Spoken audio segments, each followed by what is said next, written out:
going up, and the groups may go up 4 or 5, and you're sticking your hand in the candy jar and then handing it over. And that was the Premier yesterday laying out the reasoning for the province's suggestion for kids in so-called COVID hotspots not to go door-to-door trick-or-treating for Halloween this year for safety's sake. But who is he consulting for that decision? You saw beside the Premier there at the announcement is Dr. David Williams, the province's Chief Medical Officer of Health. He has been one of the public faces in this COVID fight, appearing alongside the Premier often at Queen's Park. He joins me now. Good morning to you, Doctor. Good morning, Melanie. I know you have a tough job and one that's not going to please everyone, some of these decisions that you need to make. So let's begin here with Halloween. And the opinions are not unanimous. We've talked to several infectious disease experts who say, I mean, you're outdoors, it is low risk, even though these are considered hot spots. Why not make some more recommendations to make it happen? Not an outright no, but some rules to make it safe for everyone. So why not take that approach? Well, everybody has strong feelings about it. Both the Premier and I did a lot of thinking before we came out and made the announcement. It was recommended by consultants in our area, other medical officers of health from the hot zone, so-called. As you know, we did put out recommendations before for the wider province on how they might do it safely. And there's some stipulations in there. So we did have that out a week ago, and our medical officers from around the province are taking that and communicating that to their public in that way. So it has to be still with a little bit of constraint wherever you are in Ontario. We're saying in the hot zones that people are saying, well, we're not allowing it. What we're saying is that the door-to-door traditional one, we are not recommending that at this time. So there's other things you can be doing in many different ways. And so what we're saying is that you have to be creative. We gave some ideas. This is not the end of it. So I think in a sense, what I'm trying to say is that we're trying to maintain in these hot zones where you've seen some data from your pictures here of the crowds. You see from Dr. DeVillip showing the high positivity rate in certain parts of the city, and the same is true in Peel and Ottawa. You can't say, well, you can trick or treat in this block, but not that block. It's too confusing. And you can see the pictures here where obviously these are historical ones. Previous years, yes. And how that works. So there's a lot of excitement, a lot of things going on. So what I would say to the people looking at is that one thing we've done different this year is that we've invested heavily in our schools and school attendance. So all these children are in school programs. Some are still virtually at home, but some are attending the schools. And so far, that is working well. People predicted that due to outbreaks and cases, we might have to be closing even by Thanksgiving, and we didn't. Dr. Williams, can I interrupt here for just a second? Well, you brought up schools, and I'm glad you did, because we have a number of kids in schools wearing masks in indoor settings where they do have very much a close contact. So in a scenario, and again, I'm playing devil's advocate here, if there are small groups of kids outdoors wearing masks, and these are the same kids that are going to school, would they not be in a better case to be able to go out and not risk spreading? If you're in the same cohort they are in your classroom. And we can't guarantee that because who's in your neighborhood goes to different schools in different settings. And so you're trying to keep the consistency of your cohort together while going around. So that's why we're asking parents to say, because you've invested in this, we've got through all the runny nose issues and a number of things, because still in these hot zones, most of our cases that are showing up at the schools are from these hot zones. They're coming into school positive, not yet showing a lot of transmission from child to child and child to adult. We're holding it off very quickly and doing the quarantine. So we only have 4 schools closed. So if we do that in that right way, we can still do some things around Halloween and make it fun. I was thinking, reflecting of how much has changed from when I was a kid, when my kids were kids, and now with my grandchildren. And you see what's happening and moving around, especially in these areas of the hot zones. People can do very creative things to make Halloween different and special. Parents can go around with their children, because when I was a kid, no one decorated the house like they're showing the pictures here. The amount of intensity people put in is really fantastic. It's almost like Christmas.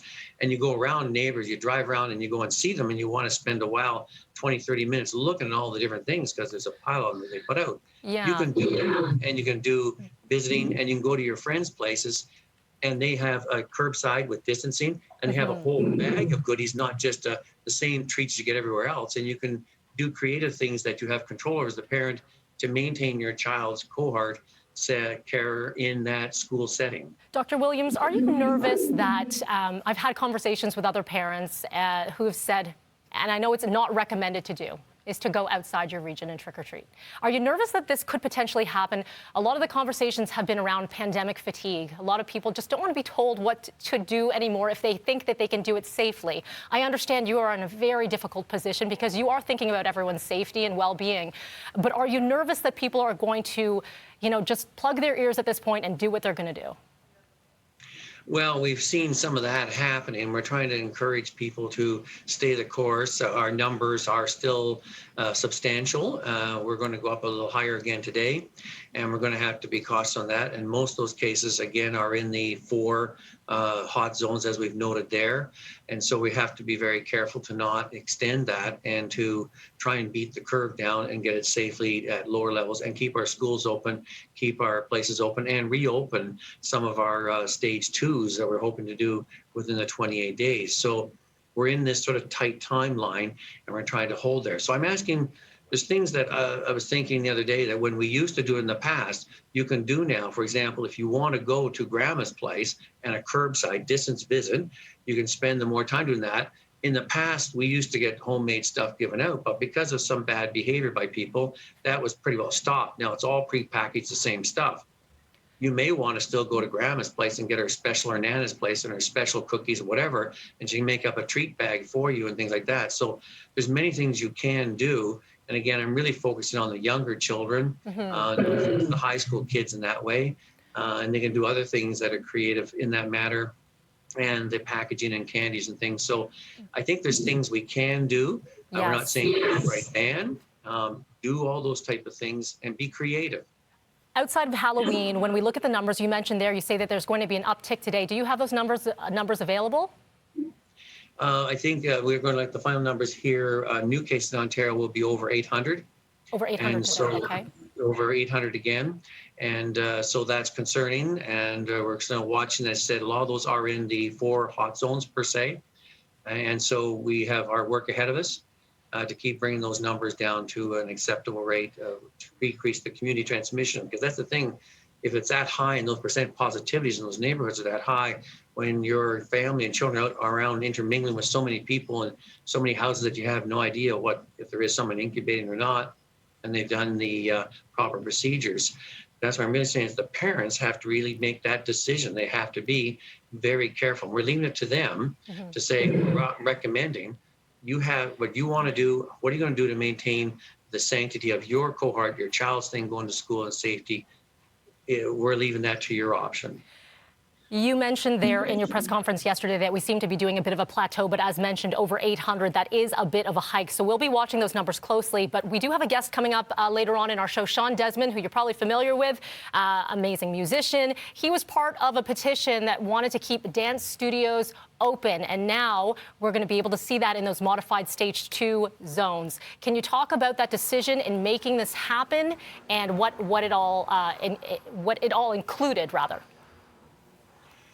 Well, the main thing is we're trying to be aware of the different nuancing and variations of things that are out there. So when people talk about dance studios, sometimes it means some things to others, and a lot of public don't understand what dance studios are. There's very specific training and facilities that are there, and you can see when they've done the diagrams there, they set them up. We're not talking about the Zumba dance fitness things. We have a lot of people crowded in, really working out hard and heavy breathing, and they can't wear a mask and that kind of thing. But a lot of them, whether they're doing ballet or different type, they're very much can do it consistently without with the social distancing, and it's teaching and instructing. It's not contact sport per se. And the same as we did with the hockey, it said you can have them do the skate learning, the passing, the different things, but not the competition and game playing. And they said, well, if you can do that with hockey, why can't you do it with dance? And it's, that's a fair discussion. It's a fair argument. So let's put it forward that way.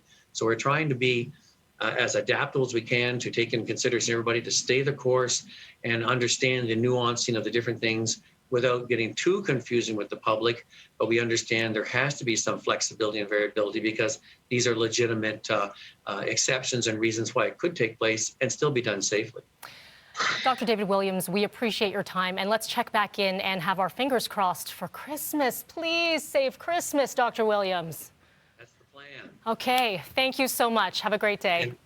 And do Halloween in your own way, do it safely, and be creative. Will do. Thank you.